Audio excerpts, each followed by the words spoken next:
मान लीजिए आपने नई लाल रंग की कार खरीदने का सोचा। अचानक आपको सड़कों पर हर जगह, हर तरफ वही लाल रंग की कार दिखाई देने लगी। कार पहले भी उतनी ही थी, लेकिन अब आपका ध्यान उन पर अधिक जाने लगा। इसी तरह जब कोई व्यक्ति भगवान के बारे में बहुत अत्यधिक सोचता है, पूजा पाठ करता है, ध्यान करता है या आध्यात्मिक विषयों में डूब जाता है, तो उसका मन भगवान से जुड़े प्रतीकों, सपनों और अनुभवों के प्रति अधिक संवेदनशील हो जाता है। इसलिए कभी कभी भगवान के सपने आना, दिव्य अनुभव बढ़ना या हर जगह कोई आध्यात्मिक संकेत महसूस होना स्वाभाविक हो सकता है। इसका अर्थ यह नहीं है कि अनुभव झूठा है, लेकिन केवल अनुभवों के आधार पर यह भी नहीं कहा जा सकता कि यही अंतिम सत्य का प्रमाण है। जब कोई योगी गहरे ध्यान में बैठता है, जब कोई साधक ईश्वर के साथ एकत्व का अनुभव करता है, जब कोई व्यक्ति कहता है उसे पूरे ब्रह्मांड से जुड़ाव महसूस हुआ, तो आखिर उसके मस्तिष्क में ऐसा क्या चल रहा होता है? क्या ये सिर्फ धार्मिक विश्वास है या फिर वास्तव में हमारे ब्रेन में ऐसी बायोलॉजिकल प्रोसेस मौजूद हैं जो इन एक्सपीरियंसेस को जन्म देती हैं? आज हम स्पिरिचुअलिटी को किसी धार्मिक या दार्शनिक नज़रिए से नहीं, बल्कि न्यूरोसाइंस के नज़रिए से समझेंगे और हम देखेंगे कि मेडिटेशन के दौरान ब्रेन के कौन कौन से पार्ट एक्टिव होते हैं, कौन कौन से न्यूरोट्रांसमीटर्स बदलते हैं, क्यों मेडिटेशन करने पर व्यक्ति को शांति, आनंद और एकत्व का अनुभव होता है, और आखिर क्यों कुछ परिस्थितियों में यही एक्सपीरियंस मिस्टिकल या साइकोटिक स्टेट्स जैसे भी लग सकते हैं।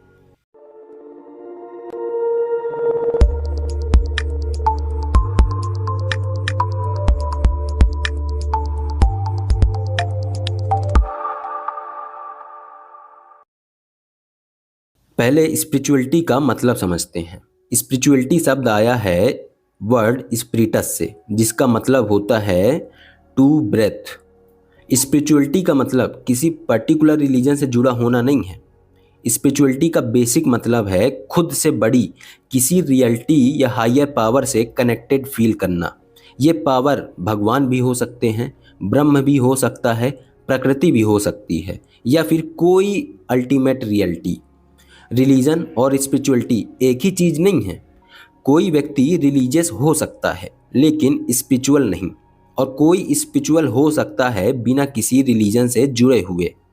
ऐसी बहुत सी रिसर्चें हुई जहां पाया गया कि रिलीजियस और स्पिरिचुअलिटी पार्टिसिपेशन का संबंध कई पॉजिटिव मेंटल आउटकम से है, जैसे कम एंजाइटी, कम डिप्रेशन, सुसाइड का कम risk, better coping ability, life में ज़्यादा मीनिंग और पर्पस, मुश्किल सिचुएशन में ज़्यादा होप।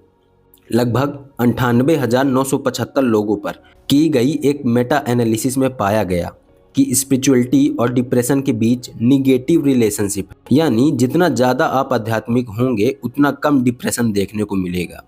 लेकिन रिसर्च ये भी कहती है कि अध्यात्म हमेशा पॉजिटिव नहीं होता। कुछ ऐसी सिचुएशंस में रिलीजियस गिल्ट, फियर और negative religious thinking mental problem को बढ़ा भी सकता है। अब सवाल आता है, साइंटिस्ट ने ब्रेन के अंदर झांका कैसे? इसके लिए कई टेक्नोलॉजीज का यूज़ किया गया। PET scan, fMRI, SPECT, MRI. इन टेक्निक्स की मदद से साइंटिस्ट ने मेडिटेशन करने वालों के ब्रेन को स्कैन किया। ब्रेन को कई लोब्स में डिवाइड किया गया है: frontal lobe, temporal lobe, parietal lobe, occipital lobe. Frontal cortex के फ्रंट में भी एक रीजन होता है जिसे प्रीफ्रंटल कॉर्टेक्स कहते हैं। यह decision making, self reflection, attention control और मॉरल जजमेंट में इम्पॉर्टेंट रोल प्ले करता है। मेडिटेशन के दौरान ये रीजन खास तौर पर एक्टिव हो जाता है। इसी वजह से मेडिटेशन करने वाला व्यक्ति ज़्यादा अवेयर होता है, प्रेजेंट मोमेंट में रहता है, अपने थॉट्स को बेहतर तरीके से ऑब्जर्व कर पाता है।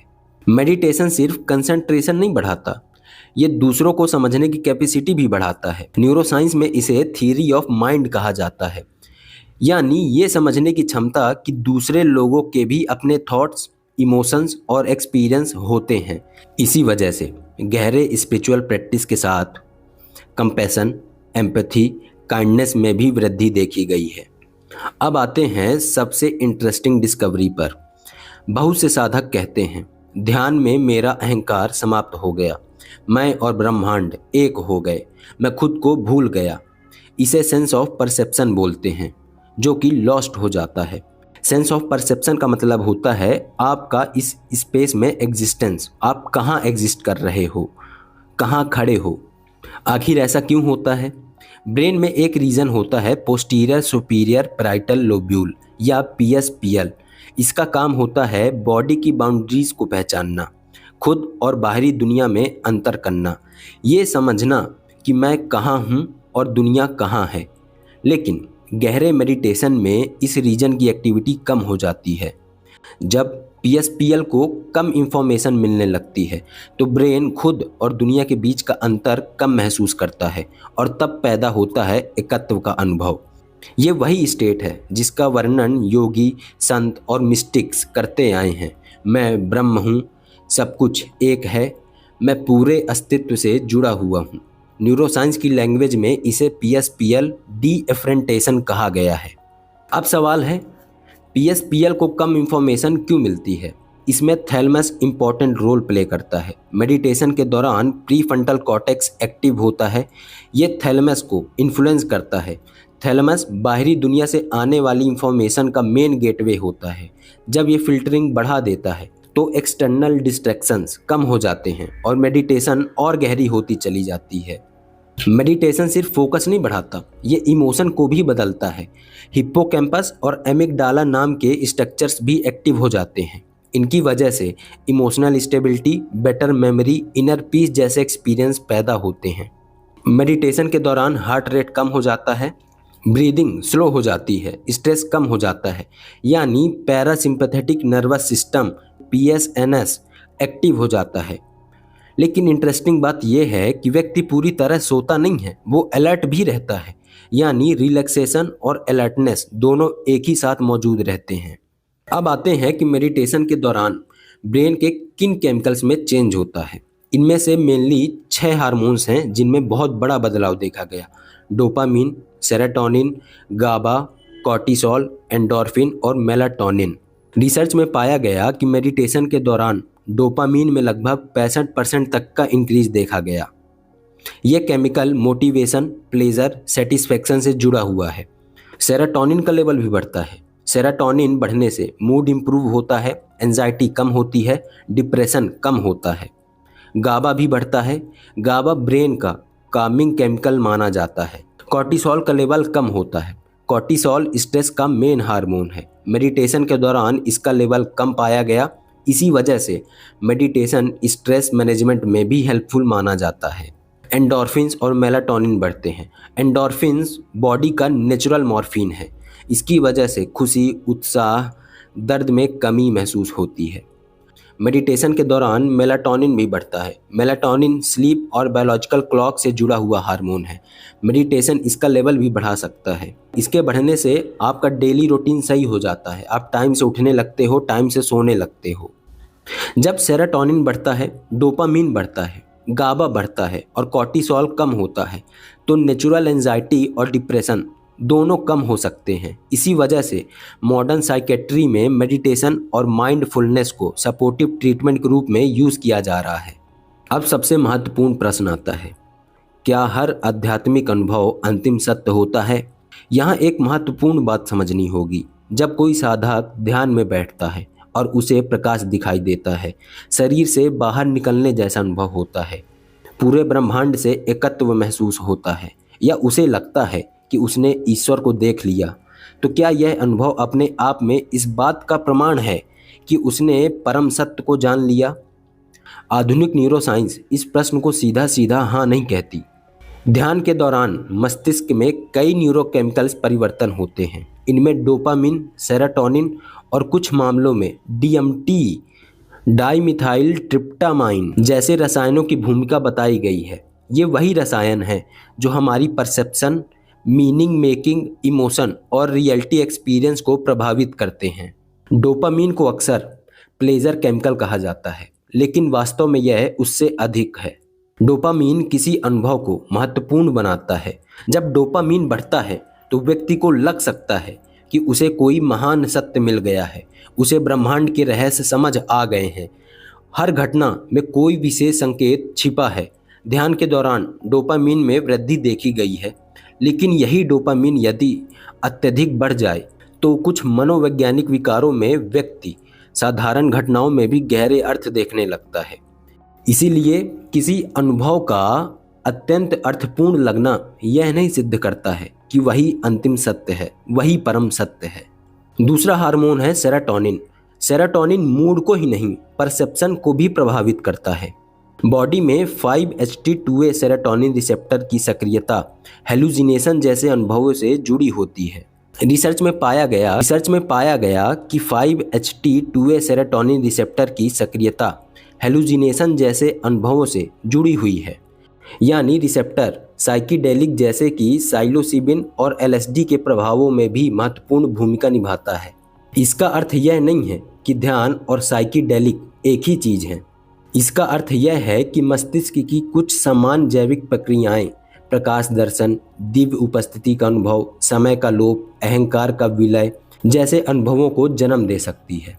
तीसरा मॉलिक्यूल है DMT, डाइमिथाइल ट्रिप्टामाइन। इसे अक्सर स्पिरिट मॉलिक्यूल कहा जाता है। कुछ शोधों में DMT को out of body experience, time distortion और मिस्टिकल स्टेट से जोड़ा गया है। लेकिन यहाँ एक बहुत महत्वपूर्ण वैज्ञानिक सावधानी है। आज तक यह सिद्ध नहीं हुआ है कि ध्यान के दौरान मानव मस्तिष्क में इतना DMT उत्पन्न होता है कि वह मिस्टिकल एक्सपीरियंस का मुख्य कारण हो। यह अभी भी शोध और बहस का विषय है। इसलिए मुझे दिव्य अनुभव हुआ क्योंकि मेरे भीतर DMT निकला, या DMT निकला इसलिए मुझे ईश्वर मिला। दोनों दावे विज्ञान अभी भी प्रमाणित नहीं करता। मिस्टिकल एक्सपीरियंस और साइकोसिस में अंतर यही है। रिसर्च कहती है कि न्यूरोकेमिकल परिस्थितियों में मेडिटेशन साइकोटिक लाइक स्टेट भी उत्पन्न कर सकता है, विशेष रूप से अत्यधिक dopamine, 5-HT2 receptors activation, DMT और दूसरे न्यूरोकेमिकल चेंजेस। ये केमिकल्स ऐसे अनुभव पैदा कर सकते हैं जो कुछ हद तक साइकोसिस से मिलते जुलते हैं, लेकिन इसका मतलब यह नहीं है कि हर आध्यात्मिक अनुभव मानसिक बीमारी है। अंतर यह है कि मिस्टिकल एक्सपीरियंस व्यक्ति को अधिक शांत, करुणामय और संतुलित बनाता है। अनुभव के बाद उसकी कार्य क्षमता बनी रहती है, अहंकार घटता है। वहीं साइकोटिक स्टेट में व्यक्ति वास्तविकता से संपर्क खो देता है, भ्रम और भय बढ़ सकता है, निर्णय क्षमता प्रभावित हो सकती है, अहंकार अक्सर बढ़ जाता है। इसीलिए अनुभव का मूल केवल उसकी तीव्रता से नहीं बल्कि उसके परिणामों से आंका जाना चाहिए। यही कारण है कि विज्ञान और प्राचीन आध्यात्मिक परंपराएं दोनों एक रोचक बिंदु पर मिलती हैं। सिर्फ अनुभव पर्याप्त नहीं है। अनुभव चाहे कितना भी दिव्य, प्रकाशमय और रहस्यमय क्यों न लगे, उसे तुरंत परम सत्य घोषित नहीं किया जा सकता। विज्ञान कहता है कि ये वह अनुभव मस्तिष्क की जैविक प्रक्रियाओं से भी उत्पन्न हो सकता है। और बुद्ध, पतंजलि और अद्वैत वेदांत भी कहते हैं कि साधक को अनुभवों से आसक्त नहीं होना चाहिए, बल्कि निरंतर विवेक से उनकी जांच करनी चाहिए। क्योंकि हर असाधारण अनुभव सत्य नहीं होता, लेकिन सत्य का अनुभव अवश्य असाधारण होता है। इसीलिए बुद्धिमानी इसमें है कि अनुभवों का सम्मान करें, लेकिन उसके पीछे अंधविश्वास से न भागें। देखें कि क्या वह अनुभव आपको बेहतर इंसान बना रहा है। क्या आप अधिक शांत, अधिक प्रेमपूर्ण और अधिक जागरूक हो रहे हो? यदि हाँ, तो अनुभव मूल्यवान है, चाहे उसकी व्याख्या विज्ञान करे या अध्यात्म करे। भगवान को सपने में देखना उतना महत्वपूर्ण नहीं है जितना जागते हुए अपने जीवन में भगवान जैसे गुणों को प्रकट करना।